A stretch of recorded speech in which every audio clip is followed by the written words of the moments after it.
Oh. Hey everybody. Let's give the stream a second to catch back up.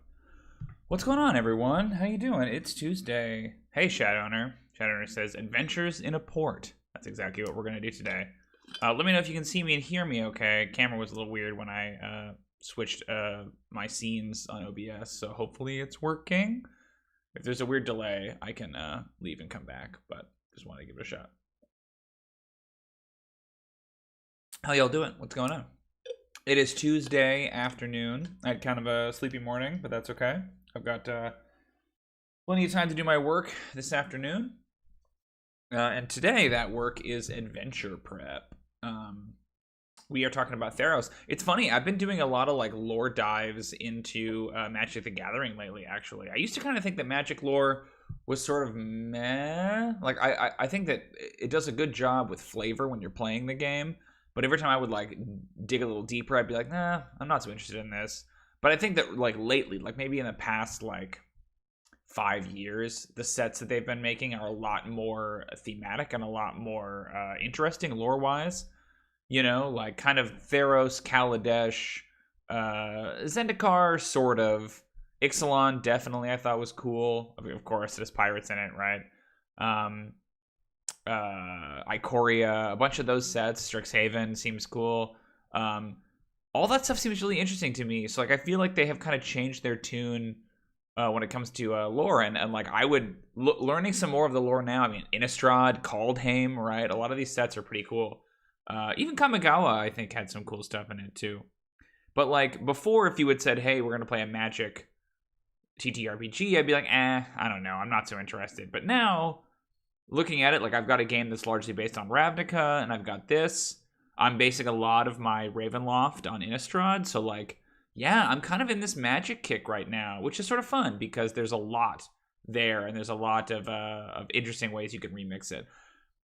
So a little bit of catch up on what we're doing today. Today we are working on my Theros game, which is called Chains of the Underworld, and the short version of the premise right now is that the characters are trying to get off of a small island in the Siren Sea.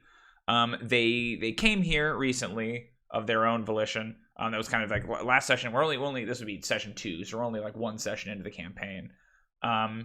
The long story short is that they were each visited by a kind of oracle-style dream from whom they believe to be their particular patron deity, driving them towards this location. It is based on an adventure that is in the Theros published setting. If you don't know, Theros is a sort of like Greek mythology-inspired setting that D&D released a couple of years ago as a companion to the Magic set they had done several years before that.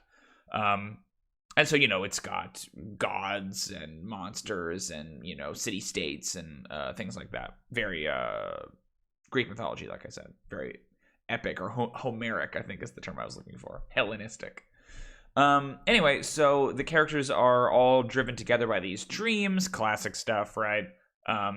And they believe it's their individual patron deities that are each sending them in towards this location. But what they don't realize is that they are being kind of subtly manipulated by another god, Phenax, who is the god of masks and illusions. There isn't really a good, what was I going to say? A really good, oh man, I can't think of the word now. What am I thinking of? Counterpart? It's something like counterpart. Boy, my brain is not ready to talk today. Hey, what's up, David? It is a fun world. One of the things I think Theros does really well is they manage to reference and draw a lot of inspiration from Greek mythology without just stealing. You know, like it's easy to look at a goddess like Nylea, who's the goddess of the hunt, and say, oh, okay, that's Artemis. Right? And in a lot of ways, that is Artemis. Like if you're looking for an Artemis style character, there you go. But Nylea has a lot of like subtleties. A foil could be it.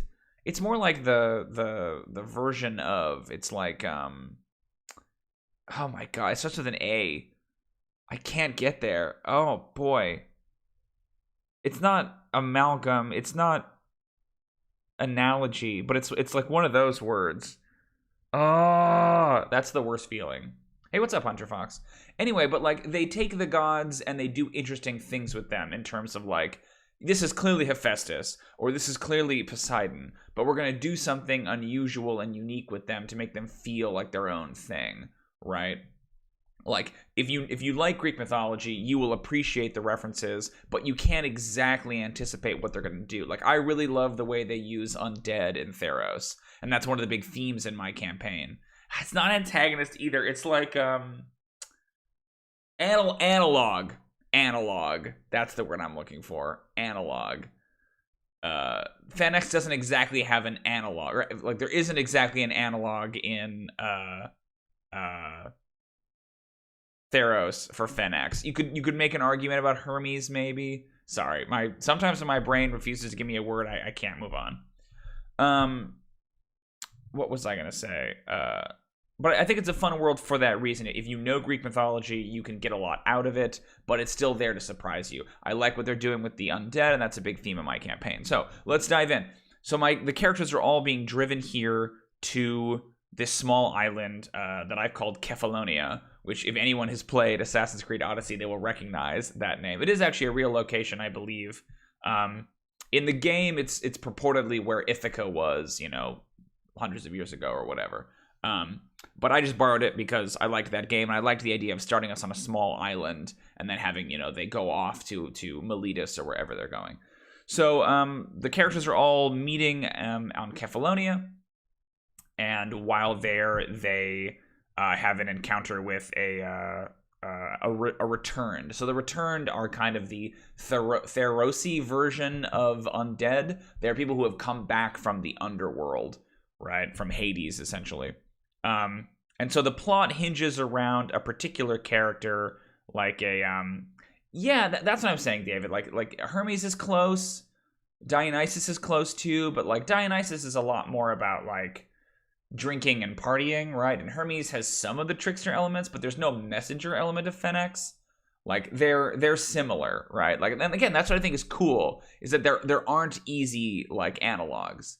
Heliod isn't exactly Zeus, and he isn't exactly Apollo. He's a little bit of both, I don't know. I think they do a good job in Theros. So they are driven here by these dreams from Phoenix. They don't know that it's Phoenix. Phoenix is kind of posing as these different gods in their dreams. They arrive there on Kefalonia, and they meet. This is kind of taken from the initial hook of an adventure published in the Mythic Odysseys of Theros, where they see a returned man, in my case missing his mask, come galloping up towards them on a horse.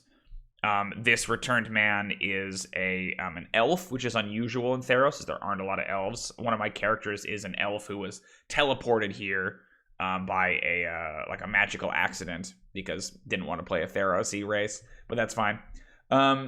And the accident also brought several of their bandmates over because they're a bard. And so basically what I'm doing is kind of like an Orpheus myth, where the main story hinges around this person who has escaped from the underworld, who was a bard, an elven bard, who died and then was held by Arabos, the god of death. And Phoenix, the god of trickery and lies and masks, is trying to get something that person knew. So that they basically help them escape the underworld, and now Arabos is coming after them.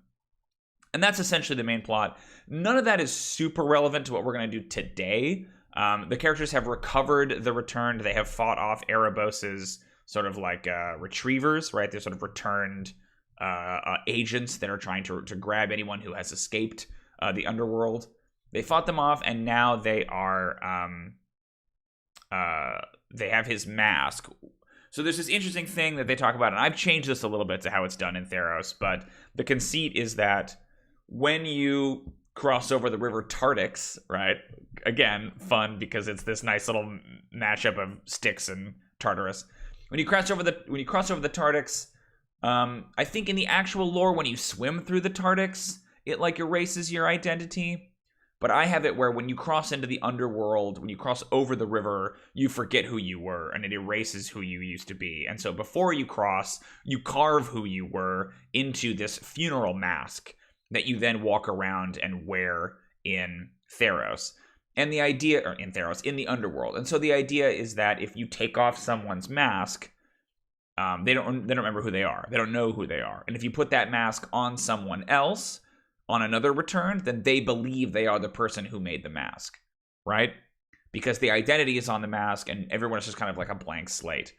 So the characters have this mask, and they've gotten it. It's this big, fancy-looking funereal mask.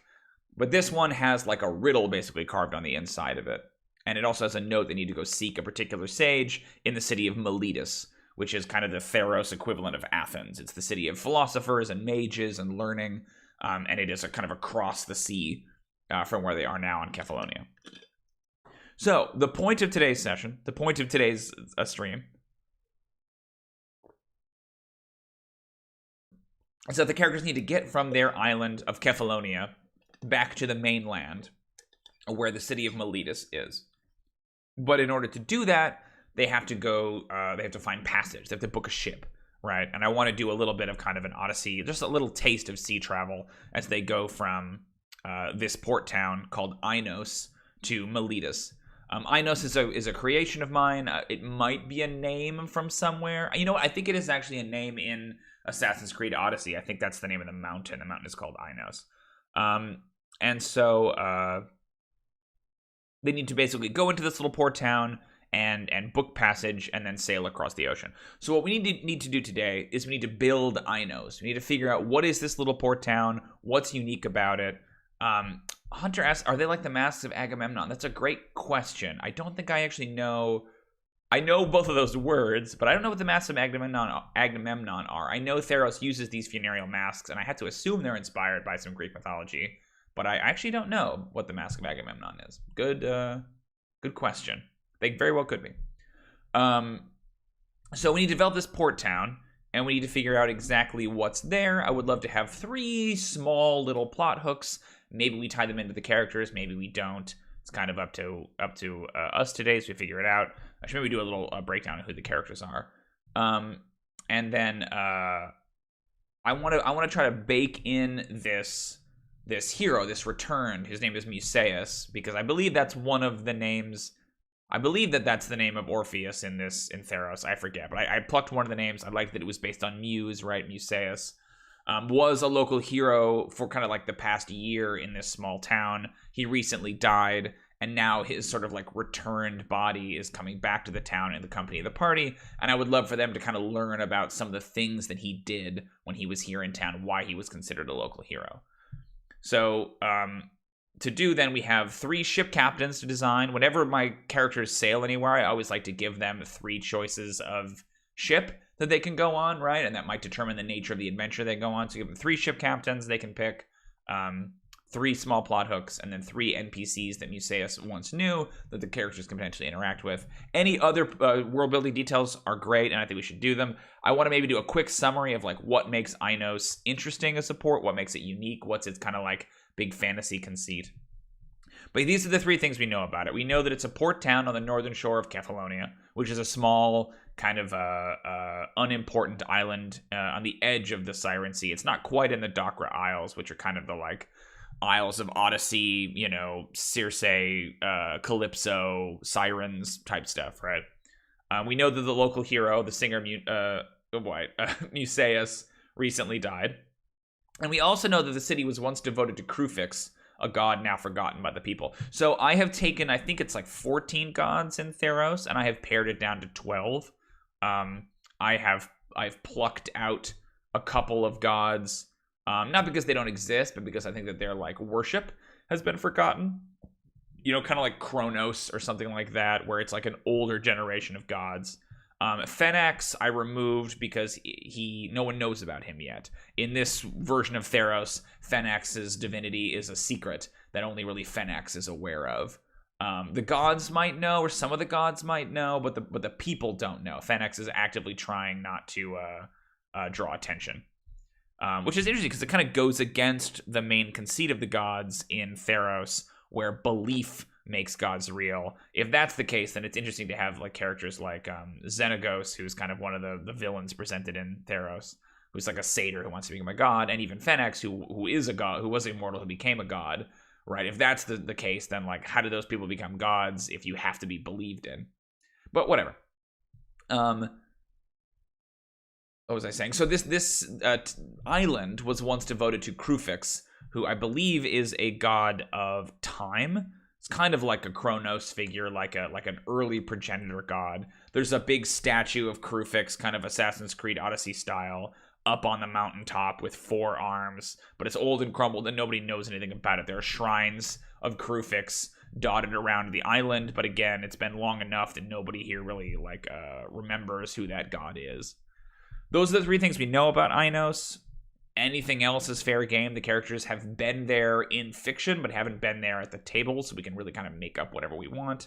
But that's all we know. Like, Kefalonia is like a small little rocky island. I always like to do, what's its fantasy hook?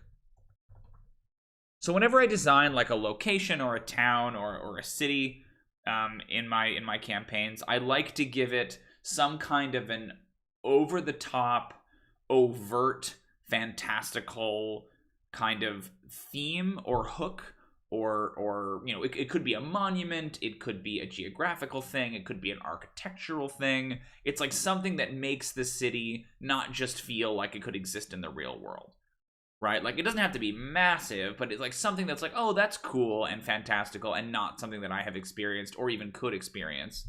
Lore padding, Shadowrunner says, yeah. You know what I mean? Like, something that can kind of enthrall the viewer and give us kind of like a backbone over which to cast the rest of the locations and stuff in Ainos. So it's a small town. It shouldn't be like, it's probably, I think I described its size as like 300 people. So it's pretty small. Even assuming kind of like a medieval, well, ancient in this case, setting, these cities aren't going to be huge. Like, Miletus is going to be really big, or Athens, but Ainos is like a small provincial kind of backwater port town. It presumably has some kind of trade or good or some reason for it existing on this island, right? It's like essentially an island colony. We would need to figure out like what like its government is, who rules it, right? We would need to figure out its history, even just in like short term, right? Like, or even just in like broad strokes, like ancient history and modern history. Modern history. Yeah, and then something about its economics. Not, again, like these are also, I should say, for younger players. These are from like 12 and 13-year-olds. So they're not really too concerned with this stuff, with its history and its economics, but I am, because I need to kind of portray the port accurately. So it can really be kind of like right on the surface. Ooh, Hunter Fox already comes out the gate swinging. I love when the city-states have a sphinx to act as the local judge of law. Is that a thing in Theros? Because I really like that idea. Are there sphinx? Is it under any of the 3 city-states' protection? Yeah, good question, David. So there are 3 city-states in Theros. There's Miletus. Oh, these are all great. Okay, so we have a sphinx. I love the sphinx. Under any of the 3 city-states' protection, Shadowrunner says, perhaps a difficult to transport or rare local resource. I love that too. So I love the idea of a sphinx. I think we can tie the sphinx in with David's point about, is it under any of the other 3 city-states? I don't think so. It is the closest to Miletus, but I like the idea that it's a backwater, that like nobody really comes here. No one quite has influence over it. But what's interesting about that is that Shadowrunner then says, perhaps a difficult to transport or rare local resource. So if it was a rare or valuable resource, I think one of these cities would try to grab it. Maybe there's something about the city that that means it can't be taken, right? Like that none of the cities can, like, Thebes doesn't have a sphinx. Okay, cool. I like the idea of a sphinx, because Krufix, the god, is kind of a sphinx-like deity. You know what I mean? So, like, I like the idea of like if it's outside the protection of the three city-states, it would need something powerful to sort of like watch over it, you know? They don't have sphinxes in Theros. That's crazy. Well, they do now, because I love that idea. Let me look up Krufix as a god. Because Clothis is the god of fate, and Krufix, I believe, is the god of like the cosmos and time. So let's see what their thing is. But I love the idea of like a rule by Sphinx. By Sphinx. An ancient protector, perhaps associated with Krufix. I love that. I don't think it's connected. Unconnected to the three city-states, but Miletus would sure like to have it, because I think it's just on the outside of the Dakra Isles, so it's not like, I don't think we have to say, because I was thinking maybe the fantasy hook is that it's got some kind of a weird magical effect on the harbor or the island or mists or like something that makes it hard for one of these cities to claim it, right?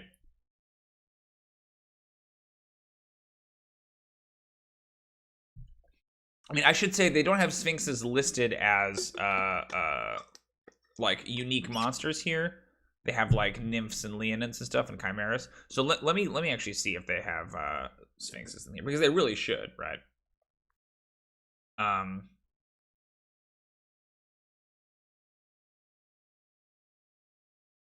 Cyclops, they have dragons for some reason. Hags. Oh no, they do. Okay, they do. I take it back. It's in a different section. Yeah. Hey, what's up, Grant? Yeah, I like that. But I also like the idea that the Sphinx is like bound under some kind of weird like gesh or something, where like it can't, it isn't at its full power. You know what I mean? In some way, it is like limited or boy, my words today, like impeded. You know, it can rule the town, but it's not at its full power for whatever reason. Krufix is the enigmatic god of mysteries, horizons, and the passage of time. His follower knows that not everything is known at present, but everything that has been known by anyone. Quiet surrounds Krufix like a shroud. He speaks rarely, even to his most favored followers. Holds dominion over everything unseen or unknown. He's associated with the horizon, the brink of unknown, and with navigation. Perfect understanding is like the horizon, easy to move forward, impossible to reach. I like the idea that the Sphinx is under some kind of an onus that it either like can't speak about Krufix or it, I don't know. But I like the idea of the Sphinx guarding over the town. That's cool. Let's talk about Shadowrunner's idea about the Shadowrunner says a while ago, perhaps a difficult to transport or rare local resource. So like, I'm trying to think what that resource could be that would be interesting. Right. I don't necessarily anticipate we're coming back to Kefalonia, so I don't super want it to be something that the characters would want to go do. But I guess that could be one of our three hooks, right?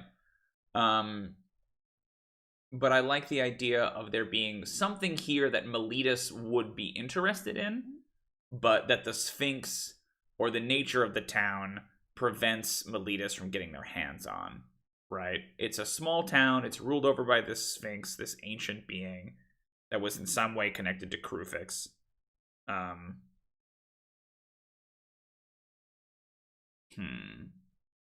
There is a necropolis nearby.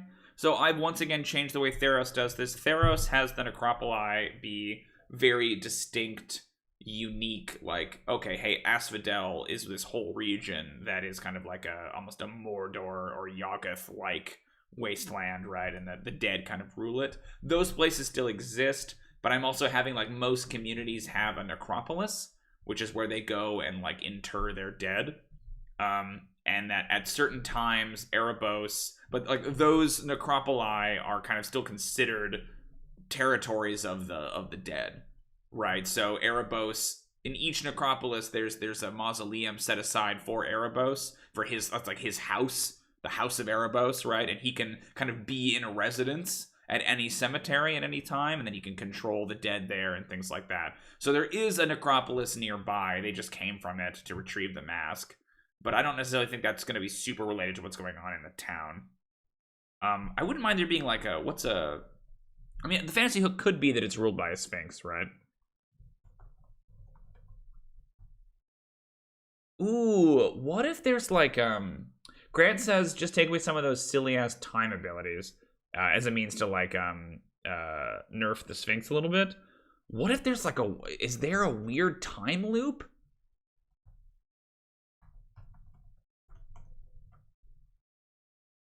Is Inos caught in like a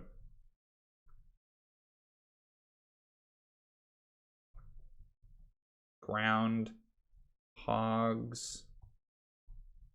It's a Groundhog's Day loop?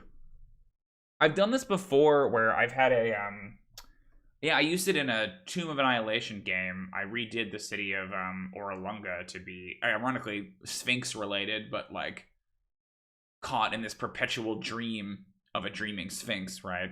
Like something, if Krufix is the god of time and the Sphinx is ruling it, I love the idea that the reason that Meletus can't take it over is because of some big, weird, magical, timey-wimey thing, right? Like that might be more than we need, especially if the idea of like Musaeus recently died. So maybe that doesn't work because they need to go there and be like, oh, Musaeus. Like if so the concept with Musaeus is that he was an Orpheus-like figure who lived in this town for the past year. He's an elf who was recently transported to Theros, and he lived in this town amongst the people for a year, and he was kind of a local celebrity. Maybe he did something heroic, maybe not. But then he died as a result of that. Probably there's some tragic love, Eurydice thing going on, right? Where he followed somebody into the Underworld, and then he was held there by Arabos, but he knew something that Fenix wanted, and so Fenix tried to get him out. I like the idea of like a loop, or like some kind of a timey-wimey thing, right? But I don't know how to reconcile that with this notion of Musaeus and like if he's dead, they would have had to have buried him, right? But what if it's just the port town that lives in the time loop? So like if you leave the port, right? Oh yeah, because then you could do like one of the adventure hooks could be like if the day resets itself, right? So one of the adventure hooks could be like the characters hire a ship, the ship agrees to leave the next day, to leave the next morning, but then the day resets and the captain's like, who are you? Right. In order to leave,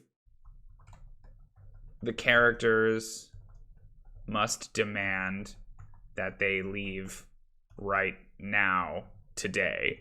Because then if the ship gets away from the harbor, gets like out of the range of the Sphinx's power, right, then they just can continue on. And like I don't think that people there realize that that's happened, you know? I don't know exactly how that works logistically speaking. Like if you're a ship captain and you sail to Inos, right, and you're in Inos for a week, like you just keep reliving the same day, wouldn't you get stuck in like a... But like maybe you don't age, right? So sometimes people go to Inos and they just disappear because they get stuck in these loops.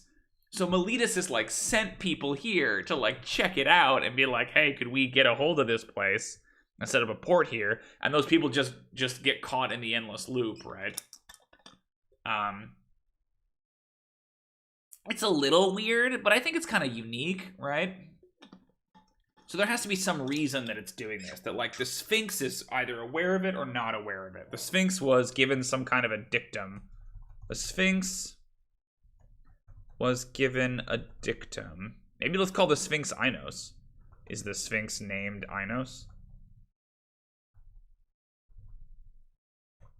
by Krufix to protect this town.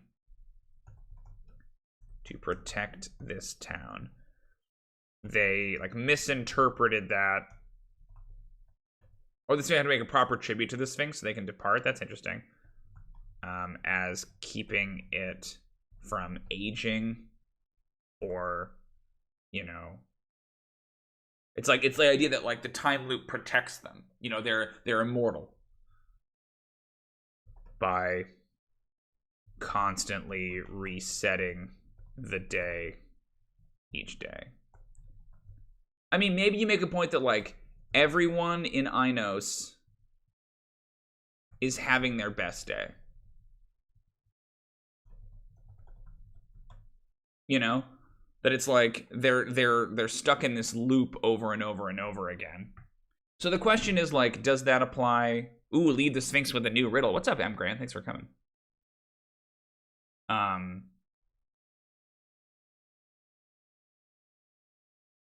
So the question is that, like, if the party, when does this happen? Is it when you sleep in the town? Because, like, the players are too young to want to play into this. Like, the players have to retain their memories, which means the characters have to retain their memories because they're kids and they're not gonna, like, play, you don't remember that, right? Like, they're just not gonna want to do the meta of that, right? So, like, how does it work mechanically, the time loop? Because I don't mind it, like, affecting the villagers, right? Is it anyone born in Ainos is caught in it? Because I think it has to be if you go there. I mean, you could make the point that, like, because they're heroes, they're not affected. That heroes are not affected by this.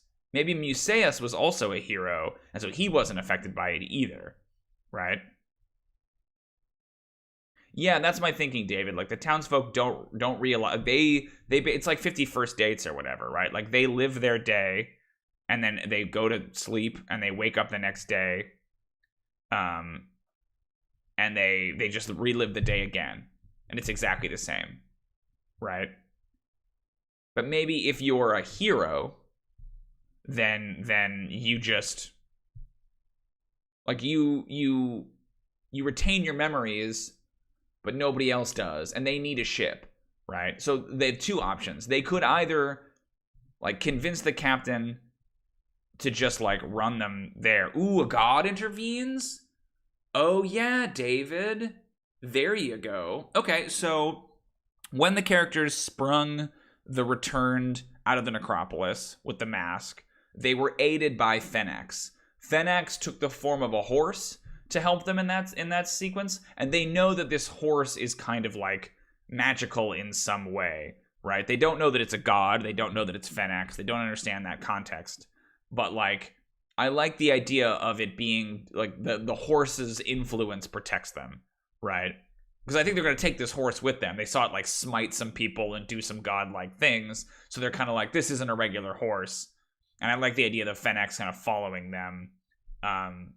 When I get an opportunity to swap it out, I might have the horse disappear and have some other creature come help them. But them being a god is interesting, yeah. M. Grant says, maybe a few NPCs know they're in a loop but haven't figured out how to get out. I kind of like that, too.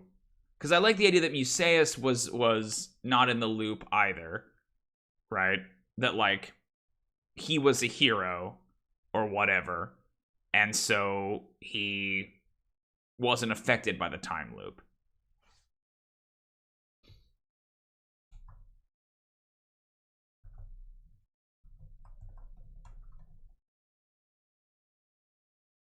Is he a hero? Is he favored by a god? I mean, he was presumably favored by Fenex, if he has something that Fenex wants. This is the other problem, is that, like, I never quite figured out, like... Yeah, right, there is a little bit of that in there. It was more that, like, in the story, in the adventure that I used, the returned that they try to rescue is riding on a horse. And I was like, where did this horse come from? Like, I don't understand. And then I was like, oh,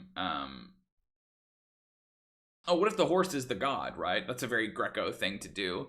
You know, so the horse, like, rides him over there and, like, you know, is significantly whinnying and stuff when they say, like, when the players, like, voice the correct opinion, they're like, oh, maybe we need to get his mask back. The horse goes, right? Like things like that, you know. And they're kids, like honestly, it's useful to have that because like a horse can't tell them what's going on, but it can hint, right?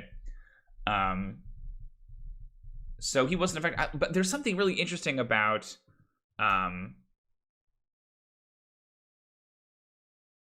yeah, Palm Springs. Yeah, that's that Andy Samberg movie, right? So there's like an interesting tragedy here.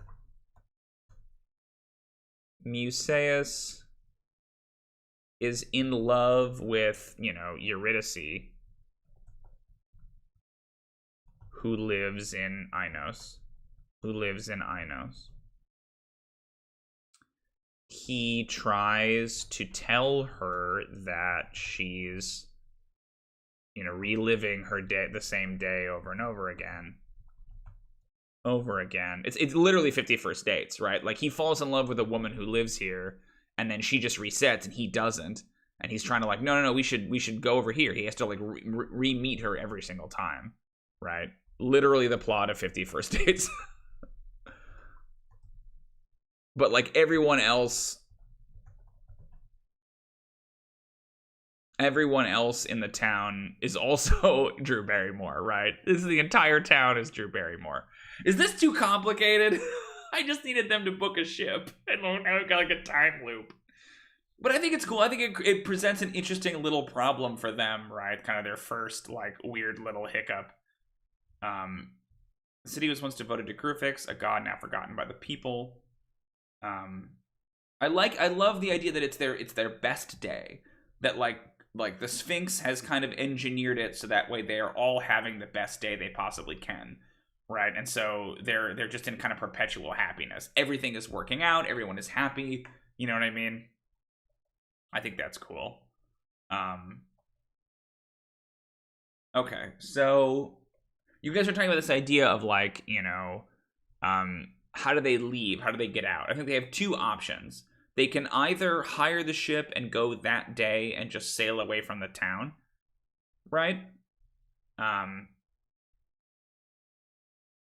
I like, because I like it being like a little hiccup, but it doesn't have to be a huge one, but it's a small hiccup, right? Or because there's like a physicality problem where like if the characters do hire the ship and convince the ship to go, there's no reason it couldn't just sail away, right? Ooh, yeah. M. Grant says every interaction there are more and more echoes of memory. That's kind of interesting.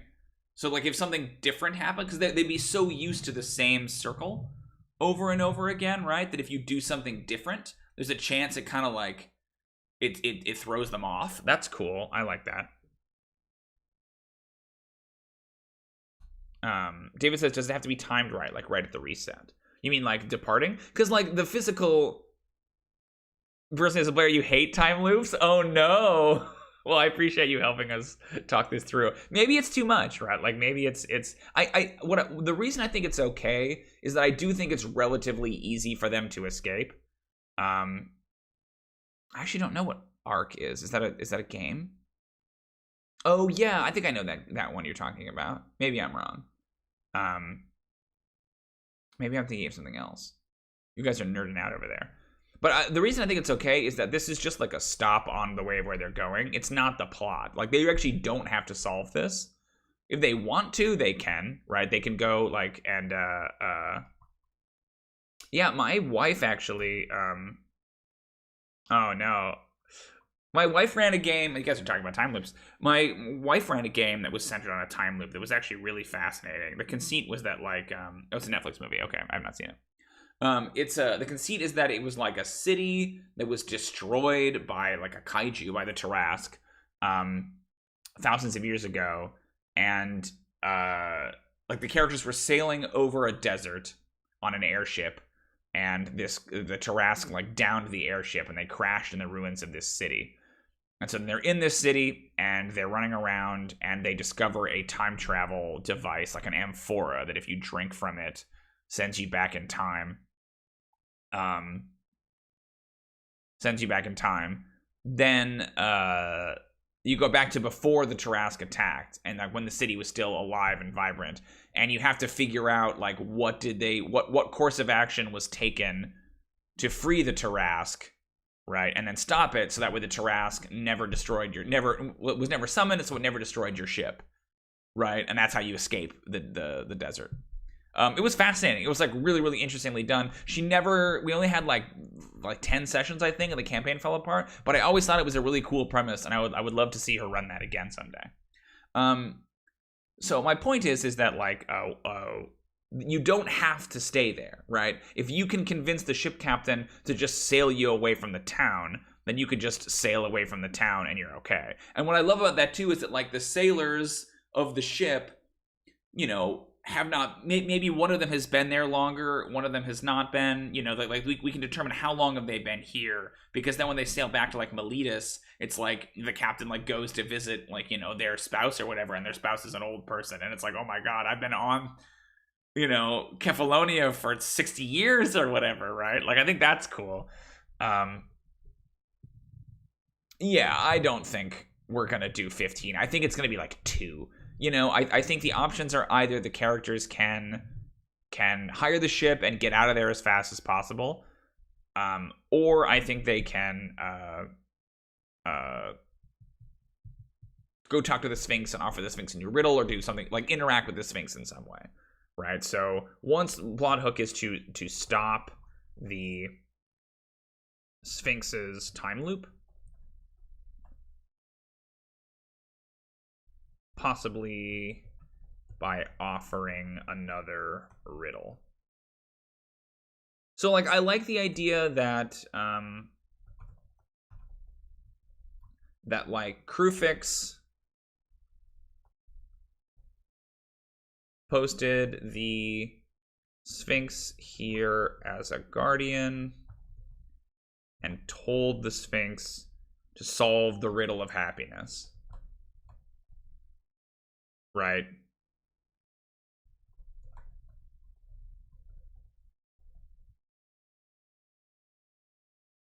One is an NPC from the outside. It just wants to try this, take the ship and go, but doesn't have the charisma and ranking. Ooh, I like that. Yeah, that's great.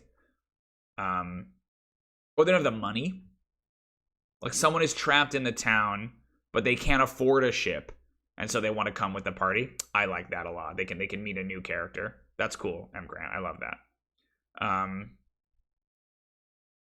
In order to stop the Sphinx repeating the town's actions, they must give the Sphinx a new riddle to solve. That, like, the Sphinx is, like, pondering this question, right? The answer is always 42. Oh, that's true. Yeah, it is definitely a meaning of life situation. That's interesting.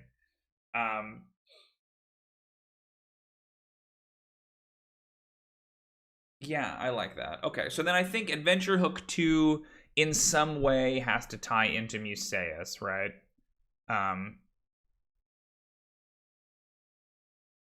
So like, so Musaeus is this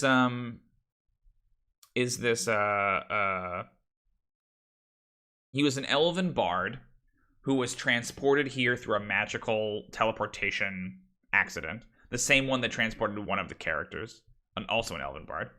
And he ended up here in this town of Ainos, and he fell in love with a woman, Eurydice, right? And he was kind of doing the 51st dates thing for a while. Maybe he was like, yeah, he was trying to like, somehow there's an accident. Like somehow in his attempt to like bring her away, or like maybe they went swimming in the harbor, right? Like, hey, let me get you away from the town and explain what's happened, right? Maybe you'll remember.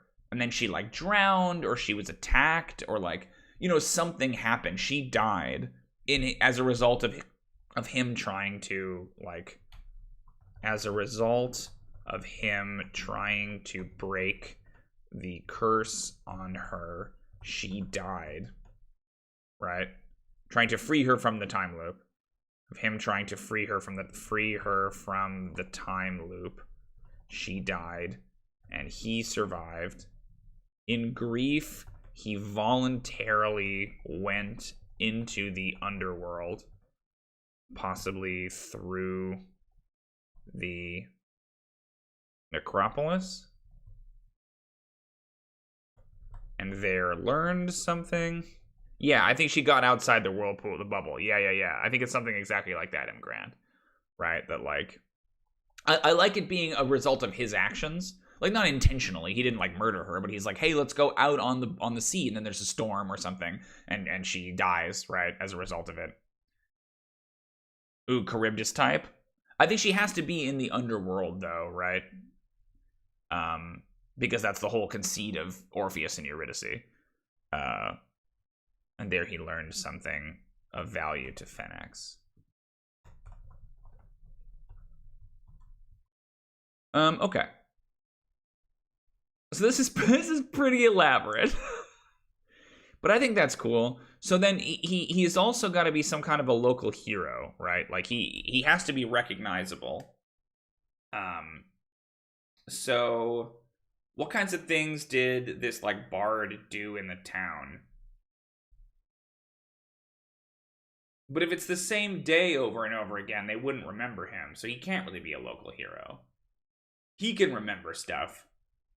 Yeah, I think that's fine then.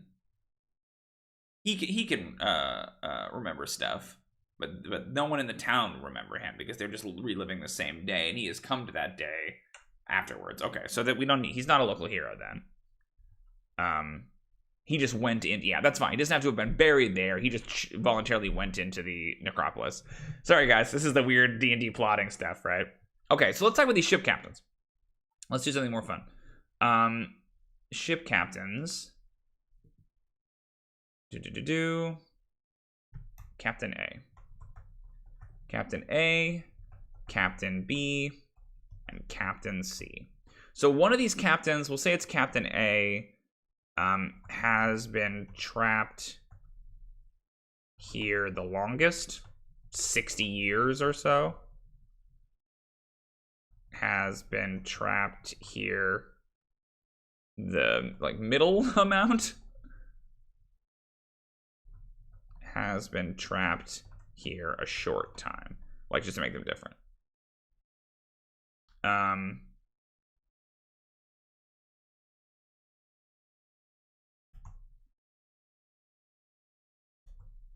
So none of the captains are aware. Yeah, M. Grant says it's definitely that, but the issue is that the guy doesn't remember who he is beyond what he's written on his mask. It's complicated, but yeah. I do like the idea of there being another NPC here, though. We should talk about them. None of the captains remember. None of the captains know, or the ships know, right? Because that's the whole conflict, is that, like, they're like, okay, cool, we'll leave tomorrow, right? And then it's the next day, right? And they don't remember you. So what do we figure out about these people? So let me see. Let me pull up Theros, because it would be cool to get some of the, like, Therosi races in here, or ancestries, I should say. So this first one, roll a d3 for gender.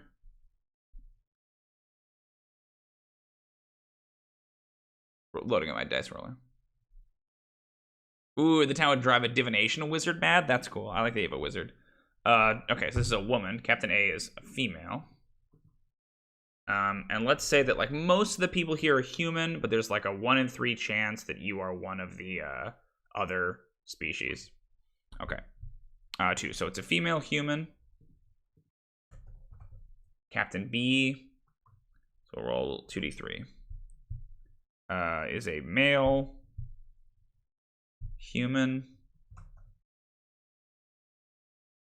And Captain C is a female human. Okay. A lot of humans. That's okay. I kind of want one of them to be of a different ancestry. So let's maybe say that the second female human, Centaur, Leonin, Minotaur, Satyr, Triton. So roll a d5. I keep getting a 6. Is a Leonin. That's cool. A female Leonin. Sweet. Okay. Who are these people? So one of them, the other thing I love to do with, like, 3 ships is I love to have like a wide kind of a range of what kinds of ships they are and like what their deal is. It's usually easy, like you can think of that in a couple different axes. You can think of like price to higher, you know, from the most expensive to the least expensive. You should have like legitimacy, right? Like this one is obviously like above board. This one is obviously like a pirate, you know. The trick with that is that like it tends to drive players towards the middle, right? They tend to want to split their differences. They don't want to do the most expensive or the least expensive, so they get the middle. They don't want to do the least shady or the most shady, so they get the middle, right? So you have to make sure that there isn't like a middle option on every axis, right? That like maybe the middle expensive one is the shadiest one, right? So it's like the most legitimate but most expensive one, the cheapest but probably the most incompetent one, and the middle that has potentially like some kind of other conflict, right? I kind of like that dichotomy of it, right? Where one of them is clearly a pirate ship, and if they see another ship, they're gonna want to attack it, right? So let's say the middle one here. I do like the Leonin maybe being the pirate, because Leonins are kind of like historically sort of pugnacious. Let me look them up. I actually don't know much about Leonins in Theros. Yeah, at least one is also a smuggler. Totally. They guard the Shining Lands, noble and fierce, quick to quarrel, simply enjoy fighting, whether verbal or physical. They take pleasure in argument, wrestling, sparring, and battle. Pride and... Yeah, that's right. They're the ones that don't rely on the gods.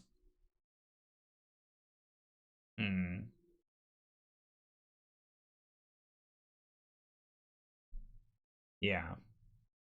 They believe in the gods, they just don't like them, right? They're anti-theist. Okay. Yeah, let's do a Leonin pirate. I think that's fun. Been trapped here a short time.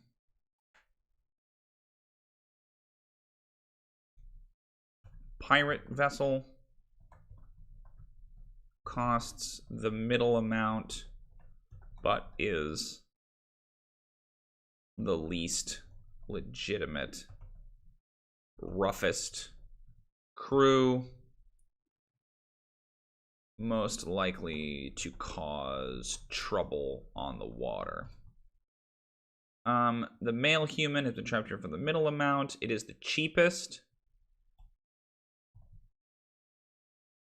The cheapest vessel, but also clearly the worst vessel. Leaky, undercrewed, likely to face like requiring the characters to work, requiring the characters to help work the vessel to keep it afloat.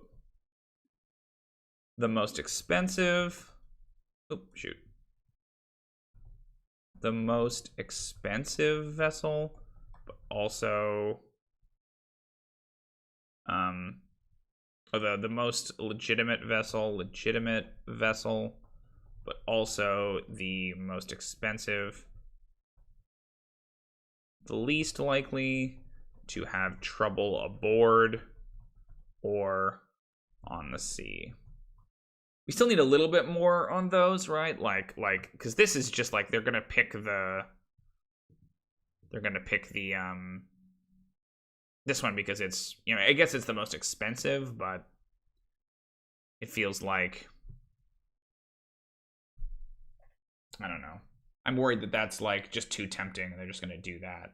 They don't have tons of money, so I could make it like prohibitively expensive, and then the question becomes like, how do they get more money if they want that one?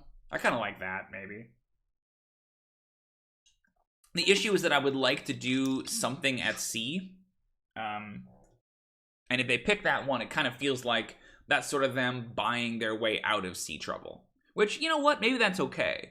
Maybe we say that's like very expensive, right? Like, I think they each have like 15 gold and there's 5 of them. So they've got, you know, what is that? Like 75 gold? Is that right? 60 gold?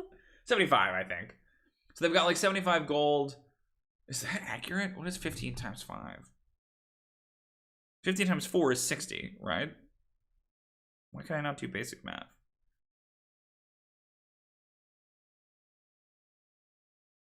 Yeah, I'm right. It's 75. So it's like 300 gold. It's like very expensive, right? It's like a goofy amount of money. 300 GP to buy passage. The only way to pay for this is to make some money in the port. Right? This one they can do pretty handily. This is like 30 GP to buy passage. Maybe that's too cheap. Maybe it's like 50 GP. 50. Well, they need to be able to afford it. So yeah, I love this one being like hilariously cheap, right? Certain to have trouble when navigating the ocean. A chance they wind up somewhere crazy. Probably bad weather endangers the vessel. Let's see. And then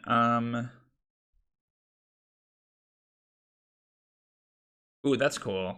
One of the captains sees their empty pocket and suggests they could acquire a particular object from one of the other ships. I don't hate that. I think that could be cool. And then this one is maybe like 50 GP, but then there's such a big gap. Like this almost has to be like, I like this one being like 300 GP has to be like so far outside of it they couldn't possibly negotiate it. Like maybe they could maybe get it down to like 150, but even then they would still have to double the amount of gold that they have, right? So maybe this one is like 100, but they offer like, hey, if you steal something to buy passage, there's a decent chance they stumble across a prize ship en route, and the party has to decide whether to help them pirate. Okay. So discount. If the characters agree to steal something from Captain A, the pirates will take them across free of charge. Right? I like that. Okay. I want the pirate ship name to be something cool that's like a monster, like the Gorgon. The Gorgon, I think, is a cool name. The Gorgon. The captain is a Leonin. I'm gonna look at some of the Leonin names. Doxia. Iadma. I like Iadma. Captain Iadma. Iadma. Female Leonin.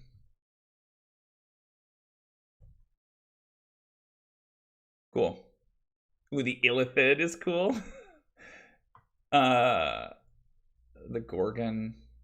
I think these two were both I think Lamia's Lament. That's cool.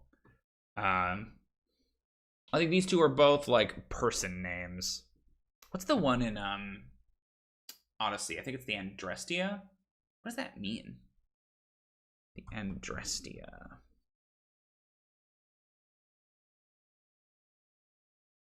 A minor deity of revolt and equilibrium between good and evil. I didn't know that. She was the daughter of Ares and Aphrodite. Huh. The Adrestia, not Andrestia. Okay, that's cool. So, yeah, that's fine. I like all of that. What is the thing that Captain Iadma wants stolen from ship A? What do we think? They have some kind of precious cargo that they either picked up or they brought here, right? Ooh, what if this is like yeah, this is the ship from Miletus. This is a warship. A warship from Miletus.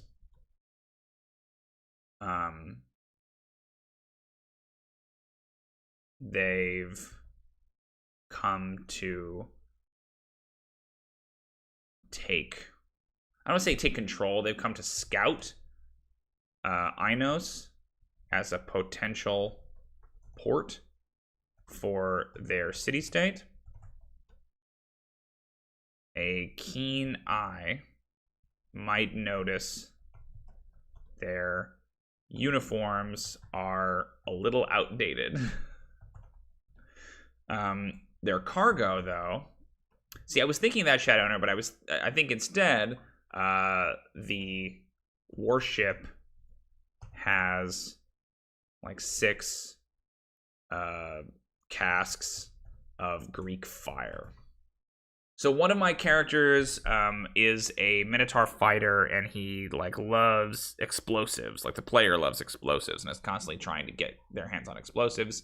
And I mentioned, hey, Greek fire is a thing in this setting, and he got very, very excited. So I love the idea of them having to try to steal the Greek fire from them, that the pirates want it either because it's valuable or because they can use it. I guess the pirate doesn't want Greek fire in battle, but maybe, I don't know. The kids will take it. That's fine. I don't hate the idea the pirate captain lost something gambling, but like he has been asking me about Greek fire ever since we started. So I might do like alchemist's fire or something, right? Alchemist's fire. He's been asking about it ever since we started it, so like I gotta throw him a bone. And I want them to take the pirates because that's the most fun of the 3 ships, and that gives them the little like, you know, fun side quest. I also like this one is so expensive because it's like the warship doesn't have a oh shoot, someone just tried to call me. I think trying to get in. Guys, I'm gonna be right back. I have a package arriving. I have to go make sure that it gets here. I'm gonna be gone for like 2 minutes, and then I'll be right back. Okay, don't go anywhere. 2 minutes.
So sorry, everybody. I'm back. I got my package. Great. We are talking about Inos. Let's see. Shadowrunner says luxury warship. Like, I like the idea that, yeah, it's not meant to be, like, used for travel. So if you pay them, like, an exorbitant amount of money, then, yeah, they'll take you on as a passenger, right? I think, then, that the middle ship is a merchant ship. It's just, like, a poor merchant ship. A poor, unsuccessful merchant vessel. The captain is deeply unlucky.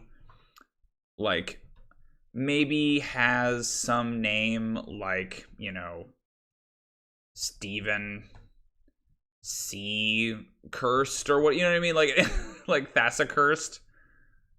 Thassa's foe or Thassa foe. You know, something like that. Like, is it Thessala or Thassa? I think it's Thassa. But you know what I mean? Like they believe that like Poseidon hates them. The crew believes them cursed by Thassa. By the sea goddess. It is just Thassa. Yeah, by the sea goddess. Okay, cool. I like all of that. So how would they get money? Like, they will definitely find ways to try to make a little bit of coin on their own. That's what's interesting is like, do the physical, oh boy. So let's talk about the time loop for a second, because I think it affects everything. If the people there don't age, then any like money or items or any like if the characters go to decide to make money, like, hey, we're gonna go out in the street and we're gonna do a performance. Like one of them's a bard, right? I'm gonna go perform. How much gold do I make? Cool, you make 12 gold or whatever. Okay, I'll do it again tomorrow. The next day, their 12 gold would be gone because the time reset. Like they remember it, right? But they go back to wherever they were. You know what I mean? That like, so they would either have to take out a loan that you'll pay tomorrow. That's super funny. But that's the thing is I think you don't keep the money then. If you're still in the town when the reset happens, then that money goes back to the bank and they never gave you a loan. You don't still have it because like the time things recycles. You know? But if they leave, if they get out, so if you have, okay, figure out the metaphysics of this. Let's say you go to the bank, right? You go to the bank, or whatever, you know, the loan shark. You go to the temple, and you take out a loan. Probably the temple of Arabos, because it's the god of wealth, right? You go to the temple of Arabos. Fascinating, because Arabos is kind of one of the villains of the campaign. So you go to the temple of Arabos, you take out a loan for 150 gold, or whatever, right? You take out a loan for 5,000 gold, something crazy, right? So they take it and then they say, okay, I'll pay you back tomorrow with 50% interest. I'll give you 10,000 gold tomorrow. Like if they think to do this, they should keep the money. Yeah, I have a copy of the character sheet for when they enter the time loop to reset to. Yeah, I think that's exactly right. Also, what's up, Nuker Wolf? So, but my question is the physicality of this. If they take the 5,000 gold, right, and then they sail away from the island for a day, sail away from the port for a day, right, the gold persists because they kept it. They're outside of the loop, right? Which means that the gold is just missing from the bank, right? Yeah, I think so. It doesn't duplicate the gold. It just is now there's like mysteriously 5,000 gold missing from the bank, and the people there don't know why. Right? That seems correct to me, because what I don't want is a scenario where like you could go in and take out a 10 gold piece loan, right? And then walk outside of town, wait for the day to reset, and then go back in and take another 10 gold piece loan. Right, like I guess you could do that, but that like if there's 5,000 gold pieces missing from the bank, then they're gonna be kind of suspicious to lend out 5,000 gold pieces again. Yeah, that's what I mean. Is I think it has to the conservation of matter thing, right? Like you can't make two ships. Time loops, but I don't think they're ever gonna figure that out. Like maybe they'll think, hey, let's try to game the system a little bit. But I think we have to say that like the matter is conserved. You know, you don't have two versions of the coins. Like, you could even argue that, like, the Sphinx insurance policy protects the bank. Yeah. You could even make the point that, like, if you did borrow 5,000 gold, when the time resets itself, wouldn't the gold go back? But by that argument, so would the ship and you and the crew. So if you get the item outside of the loop of the Sphinx, then it persists, but it does not... It's no longer there. If you take a citizen out, right? then the townsfolk loop get very suspicious of everyone. Yeah, I think that's interesting. I like they're down the like ramifications of that, but I just have to make sure I understand how the physics of it like actually work. Okay, cool. So how do they make money then if they want to make money? Adventure Hook 2. Yeah, they won't loan out money to it. But the thing is, it would just keep, because the day resets every time, it'd only ever be one day that they've been stolen from. Fit Sphinx. Yeah, the FDI Sphinx. Ludicrous. Okay, so how to make money. So like they're gonna think of ways to make money for sure. I love the idea of a loan from the Temple of Arabos. Or maybe it's from Afara. Yeah, because like Arabos is the god of wealth, but they make a specific point that like Arabos is all about hoarding wealth and wouldn't be like lending it out, whereas like Afara is the goddess of like civilization and, you know, you could argue commerce and stuff like that.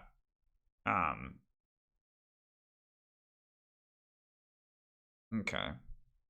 Afara.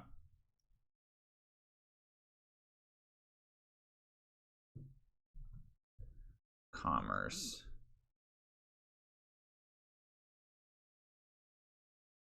Like I actually think we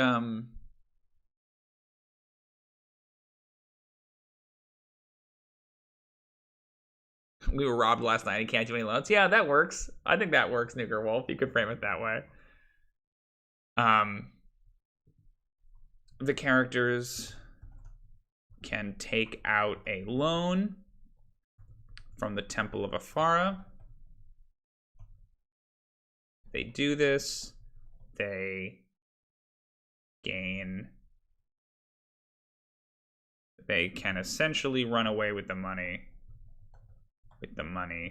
But if too large an amount goes missing, like I don't hate the idea that they run a con on the bank, right? Like if they want to spend time, I mean, this is the kind of mischief my players like to get up to. If they want to go in and they want to borrow 100 coins, right, and then leave town and let it reset, I think they could do that a couple of times before they would start to realize, like, oh my gosh, like if they want to be con artists a little bit, I think that's fun. I think that's them using the story in an interesting way. If it gets to be abusive, if it's like, okay, we're going to take out 10,000 gold or whatever and do that multiple times. But that's exactly right, David, that Afara will know what they did and she'll get mad, right? Like one of the characters is specifically devoted to Afara, so I like the idea that that would get them in trouble. The other thing that I think is interesting is that they have Phoenix with them, and Phoenix is kind of their unofficial patron. So like the Phoenix would approve of it, you know what I mean? Yeah, great, I love that. But if too large an amount goes missing, they refuse to give out further loans while they investigate the missing coins. I should make this point too, is that like the time loop, if the players cause too much damage or destruction, knowing that the time loop will reset, the Sphinx intervenes. This is not the answer to the riddle of happiness, right? That like, yeah, if they, because they're gonna, I think they're also probably gonna think like, hey, we should test this. If I kill this person, do they come back, right? Which I think they well know, because once they die, Arabos gets their hands on them, right? And then that kind of spoils the soup for everybody. Ooh, that's interesting, because like what happened to Eurydice? Right? Eurydice lived here and then she died. Oh, that's the hook. Yeah, it's the missing daughter.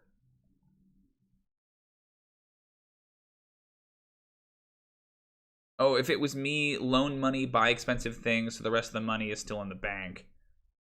Yeah, but then the expensive thing you bought would also go back, right? Inos knows all. Yeah, I think that's cool. So like if you buy, yeah, that's so weird. Yeah, that would work, Nuker Wolf. Yeah, that would work. You could do that. You could buy, as long as the person who you bought the thing from stays in the town when the reset happens, yes, the money would go back to them. But then that person would just say like, hey, someone stole my expensive thing, right? Like, because that would be gone. This is such a mind fuck. Like, I know 12-year-olds. Let's do this time loop. Okay, but here's the hook, man. Here's the hook, right? Is Eurydice is missing. Eurydice is missing. There's a missing child. One of the families can't find her. By investigating the case, the characters slowly learn that she loved trying to launder in a time loop. Yeah, it's so silly. Musaeus can begin to recall his own memories that he loved her and that he was inadvertently the cause of her death. Right? That like, so if when you die, Arabos gets a hold of you, then killing someone in the town would, like, because the reset happens at, dusk or midnight or whenever the reset happens, right? Then the, like if you die before, like if you kill someone like the moment before midnight, then they would probably come back. But if Arabos gets their hands on you, then you don't go back, right? You go to the necropolis, like you're dead, your soul is taken. What happens to the body? Does the body just vanish?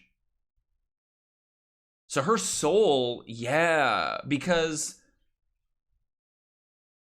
well, no, the body would go back to where the body belongs. Oh my gosh, this is so complicated. But I like that idea, right? That like they can't just kill indiscriminately, because the moment you die, Arabos gets your soul. And so if you kill someone, their body might go back to their bed or whatever at the end of the loop, but their soul's not in it. So they're just kind of like a shell. They're not maybe they're alive, maybe they're like in a coma, but their soul has been taken from them. Yeah. Love it. I'm into it. Because you only go to Arabos. Well, do you have to be buried first to go to Arabos? No, because if that's the case, then when they kill people, like, then they're just lying there, right? You're in suspended animation. Your soul goes there. And then when you're buried, you meet up, your soul and your body meet back up again, and then you go. Yeah. I think a coma is right. I think you're like in a coma and they don't understand how. But Eurydice isn't, because she drowned, right? She drowned in a storm. But I love the idea that like there's this missing child, right? This missing, not child, but this missing person, this missing daughter. Her family has got to be like, locked room murder is due to time loop. Like, yeah, something like that could be really cool. This is getting so weird.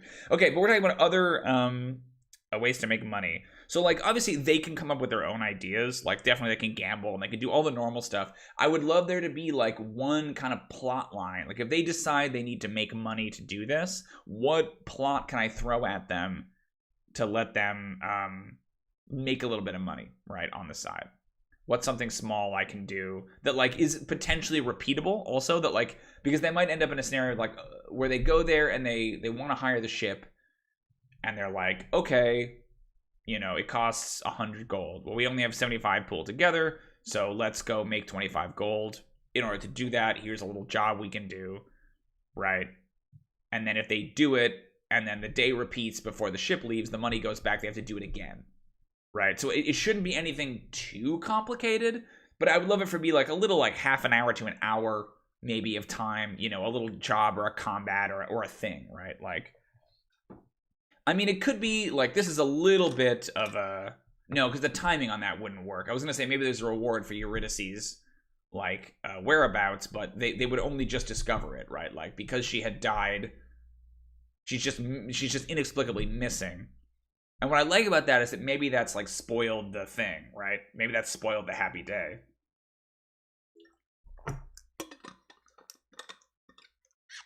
So the party took a person away from the time loop, spent years away before coming back. Yeah, that's exactly right. Ooh, the other thing we wanted to do is we wanted to have an NPC who is stuck here and can explain it to them.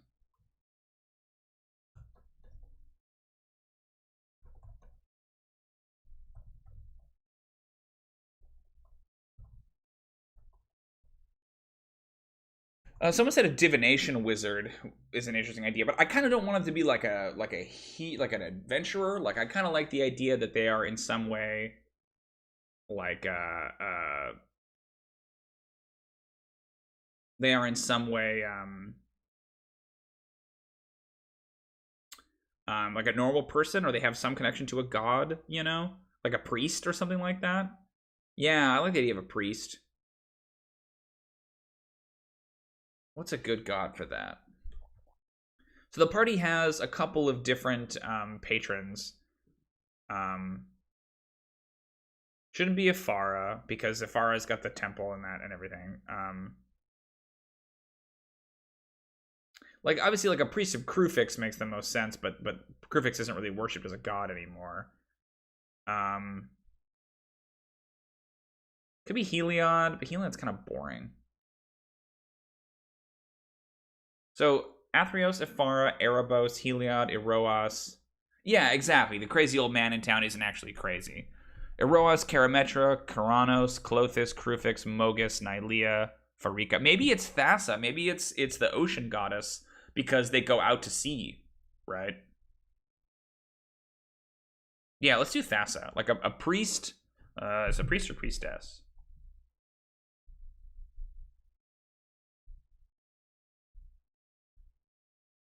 Let's see. Priestess. Thassa. A priestess of Thassa. Thassa, who leaves the city every day at... Yeah, they are intentionally leaving the city every day at midnight to avoid getting their mind wiped. Right? Or to avoid the time loop. The time loop. They know the Sphinx is responsible. They can explain the situation to the players. Yeah, I love that. Maybe they're not even like the main priest of Thassa. Maybe they're like an under priest. Like a not even the primary priest of the temple. They're an acolyte. An acolyte. That's exactly what I was thinking, David, is that like the Sphinx, I think, is already after the Musaeus, because he's the one who killed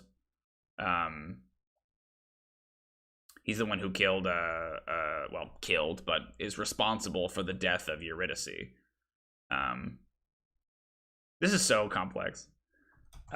Is Ainos already suspicious of Musaeus?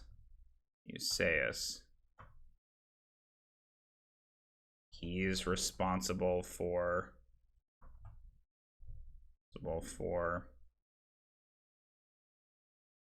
the disappearance of Eurydice. Yeah, exactly, Nuker Wolf. They were out doing something, doing some small task, and then they saw this happen. So they're not immune to it. They just understand that this is what has to be done, right? He's responsible for the disappearance of Eurydice. How would he do that though? Because like I like the Musaeus is important to the story, so I like the notion that they need Musaeus, but the Sphinx wants, like, what does the punishment for that mean, right? Like, how does Ainos do something? What do they do about that beyond just like killing him? Because what good does that do? Yeah, complex is interesting for reuse. Yeah, this is cool. I want a little plot. Like, what about like a monster bounty? A monster bounty. Is there, because that feels very Greek to me, right? Like, that's very Hercules. Is there a monster nearby that the characters could get paid to go and kill? You know, like a boar or something. A flesh-eating animal. A flesh-eating animal, a flesh-eating variety of an otherwise innocent animal, of an otherwise innocuous animal. Like, that's always the thing in the labors, right? Where it's like, okay, but this is a flesh-eating pig. Like, all right, okay, but this is a flesh-eating cow. Okay, well, all right, this is a flesh-eating horse. It's like, guys, come on, we can think of some cooler monsters. Like, some of them are great, obviously, like the Hydra, the Nemean lion. But there are a couple of them, especially towards the end of the labors, where it's like, you guys didn't need to do this. Let me look at the labors. It's tricky, though, because they're still, like, second level. So the monster can't be too difficult, but something like a boar feels like something they could do, right? Although one of them already does have, like, a boar in their backstory. They, like, saved, so maybe that's not right. Chimeras are too tough. Could be harpies. Harpies are good. Oh, sorry, I'm trying to probably load too many pages. There's probably a lag. I could see harpies.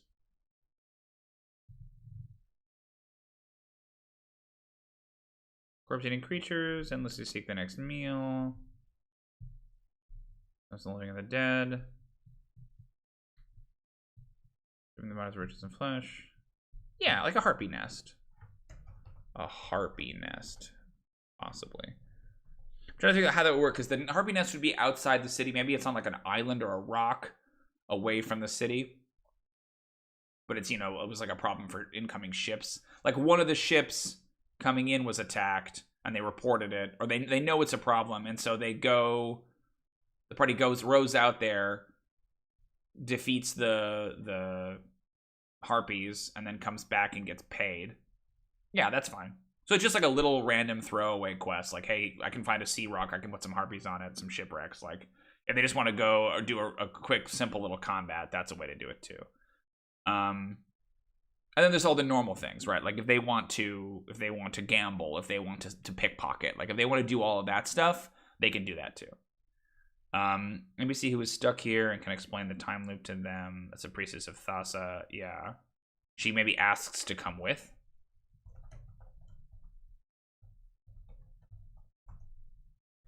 If she does, she can help them at sea, potentially.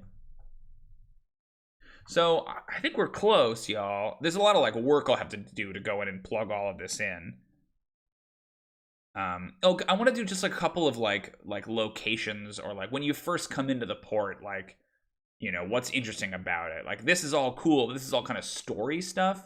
So even just from like a layout perspective, is the quest in the loop or out? The quest is out of the loop, but I don't think it would take very long. The little island, I feel like, is like just off the coast of Kefalonia, so it feels like you could row out there and come back in a couple of hours. So if they do it at the right time, they might get like affected by the loop, right? But probably they could do it in the same day, right? They could go out and clear out the harpy nest and then come back and get rewarded for it and have the money, right? It might be hard to do that the same day that they do, although that one is a little bit hard to repeat, I guess, right?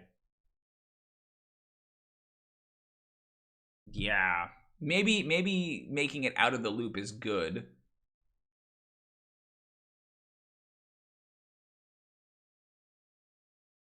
Because then it's not a thing where they have to go redo it.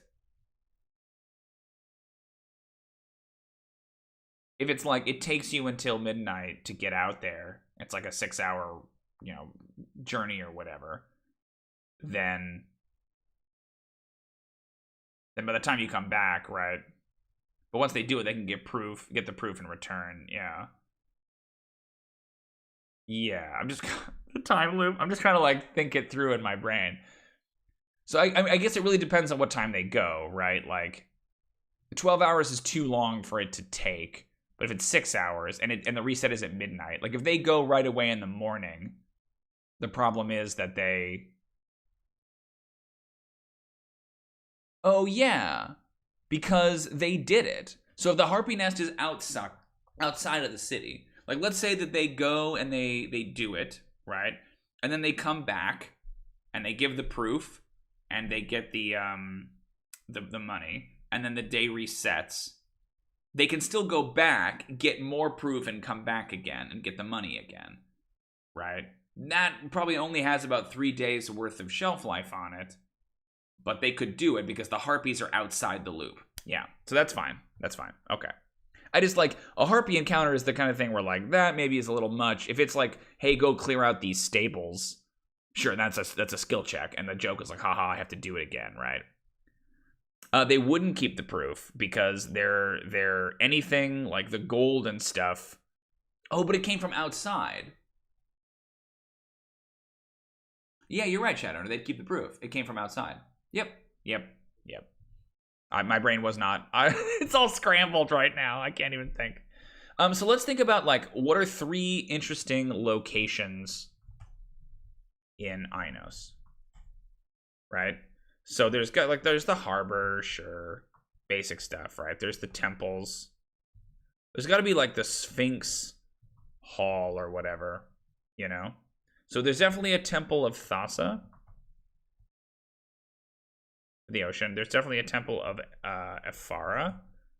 There's probably a temple of Heliod. Those might be our 3 temples.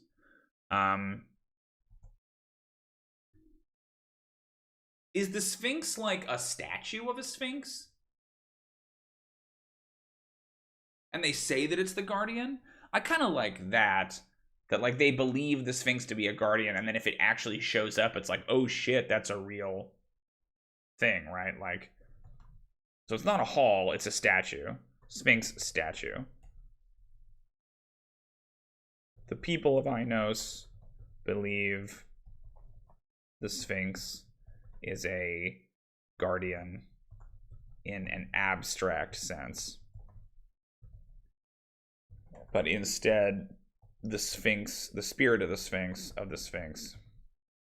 Ooh, an old sun calendar dedicated to the time god. That's really cool. Yeah. Maybe it's like in the center of town. I love that, David. A sundial or like a calendar. An ancient stone calendar, once dedicated to Krufix.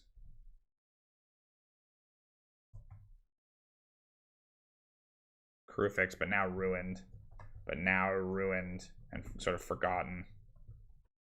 Located in the center of town. Yeah. Instead, the spirit. I was thinking. Shannon says a fountain with a Sphinx statue. I'm thinking it's like waterfalls coming down the side of it. Resides within.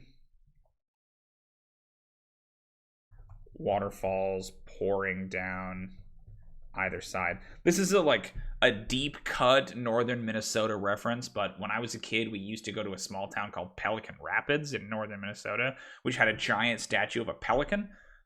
For no reason. There aren't pelicans that live in that part of the world. No pelicans live in Minnesota, to my understanding. But like they just had this big pelican that I think they named Pete. For some reason, as a kid, I named the pelican Oscar, so I was thinking it was being named Oscar. But I like this Sphinx statue being something similar, where it's like, oh yeah, this is the Sphinx. You know, we just have a Sphinx in town. Yeah, it's Oscar or whatever. They call it Ainos. The people of Ainos believe. How long has the town been looping exactly, right? Like, years and years, like hundreds of years, probably. Waterfalls pouring down either side. What's something cool about the harbor?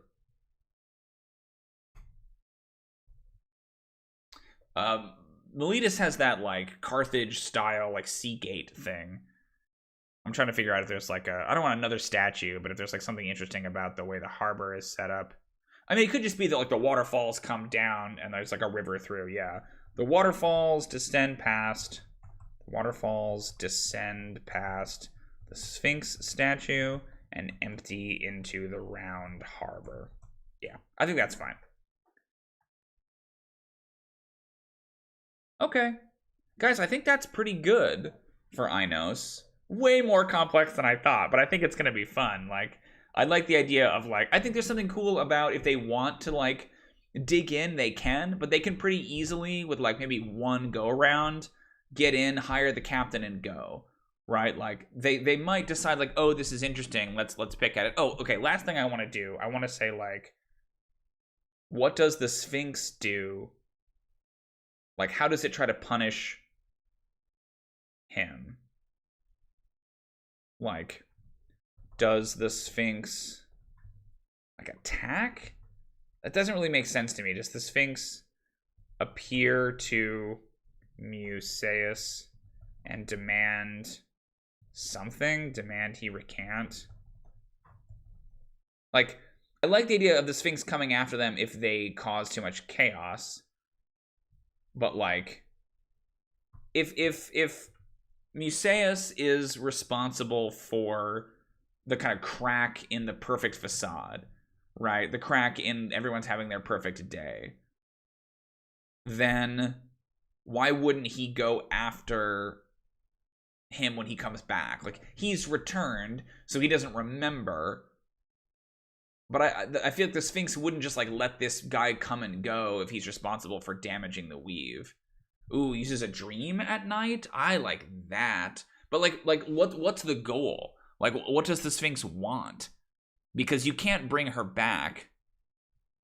Yes, the players can end the loop, Nuclear Wolf. I think we talked about this, that, like, if the players present the Sphinx with a new riddle, like something else, basically that Crufix the god told the Sphinx, you know, how do you solve happiness? You know, how do you ensure, how do you stay happy every day? And it's like, live the same day over and over and over again is the Sphinx's solution. And so if the characters go speak to the Sphinx and give it a new riddle, right? But like my question is, what does the Sphinx want with Musaeus? Like, I love Dream. I think that's awesome that they're visited by dreams. Basically, you know, surrender him to me. But how does he fix it? Having Musaeus back doesn't fix the problem of her being gone. Does the Sphinx want them to get her back? The Sphinx needs Eurydice back to make the loop work again. Can they retrieve Eurydice from the Underworld?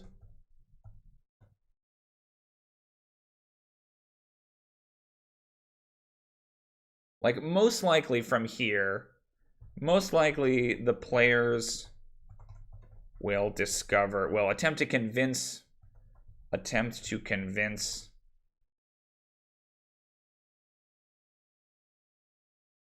maybe they are the key to a person's happiness. Yeah, the players will attempt to convince the Sphinx to have, like to break the time loop anyway. The time loop anyway, right? That, like, the Sphinx believes that Eurydice is the key to restoring the village's happiness, the town's happiness, right? But that's just folly, right? Like, if the players decide, I guess we're going to the Underworld to get Eurydice, like, okay, cool, that's a fun adventure too. Maybe Eurydice is a piece of that stone calendar. Yeah, maybe. I think it's more about them realizing that, like, the error of the Sphinx's thinking. That, like, hey, just don't do this anymore, right? Like, this is you're trapping these people, you know? What's the stick, though? What's the like, if you don't do it, you know? Because then the Sphinx can't attack them. Like, it's a Sphinx. It'll kick the shit out of them. They're second level. Most likely the players will attempt to convince the Sphinx to break the time loop anyway. What does it... Basically, what's the choice that it's offering?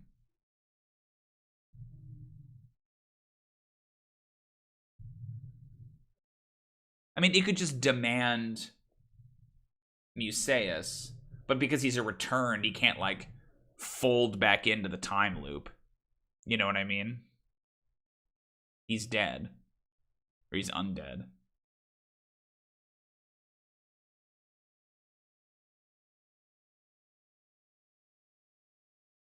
Maybe he refuses to allow Musaeus to leave and holds him hostage until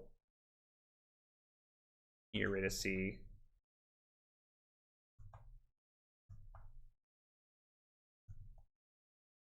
is returned. The challenge then becomes just convincing the Sphinx to let him go and to let the people of the town go. Yeah, I think that's good. Okay, that's so much. I think that's like, there's so much depth here, you guys. What a great, this is so cool. I'm so happy with everything that we came up with, because this really makes this little town like, what I like about it is that like they could stay and they could do all of this, and they could get really wrapped up, or they could just get out of there. I think the Sphinx dream happens night 2, right? I think they get one night to see the time loop, and then I think the second night is when the Sphinx approaches them and says, okay, I've confirmed it, that's Musaeus, that's the one who killed Eurydice, right? Yeah, I like that. Because of Musaeus, it has been a loop of his worst day. Yeah, that's interesting.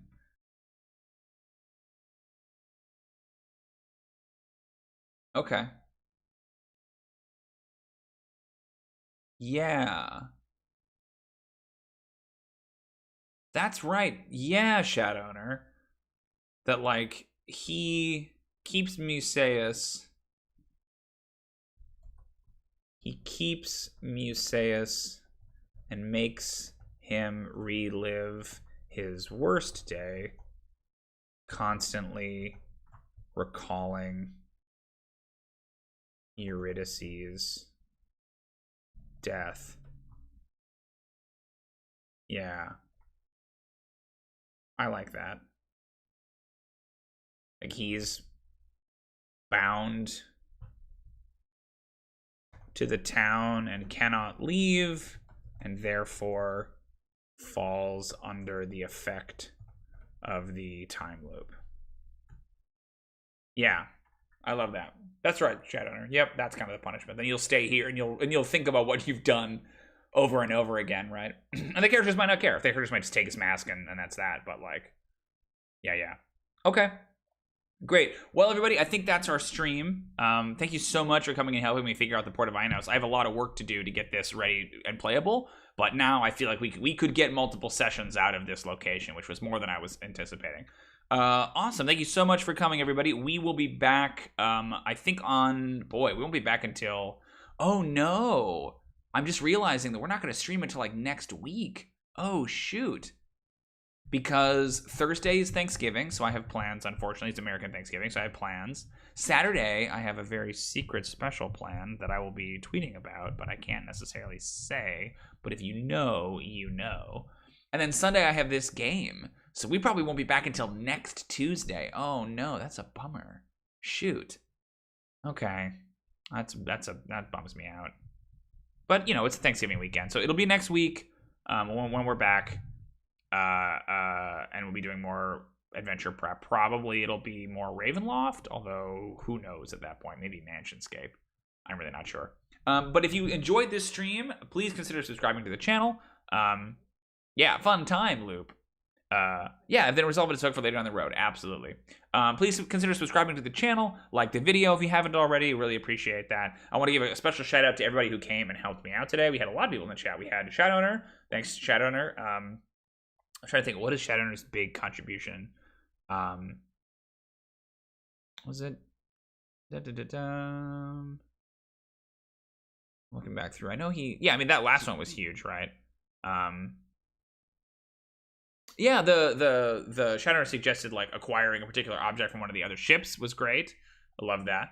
Thanks to David for helping me. I gotta go check out Ark now as well, and the map of Tiny Perfect Things as well. Appreciate your knowledge of Theros as well. It was cool. Thanks to Hunter Fox, and thanks to Grant Campbell, and thanks to M Grant. M Grant did a lot today. Yeah, so awesome to have you all here. And Nuker Wolf as well, don't forget.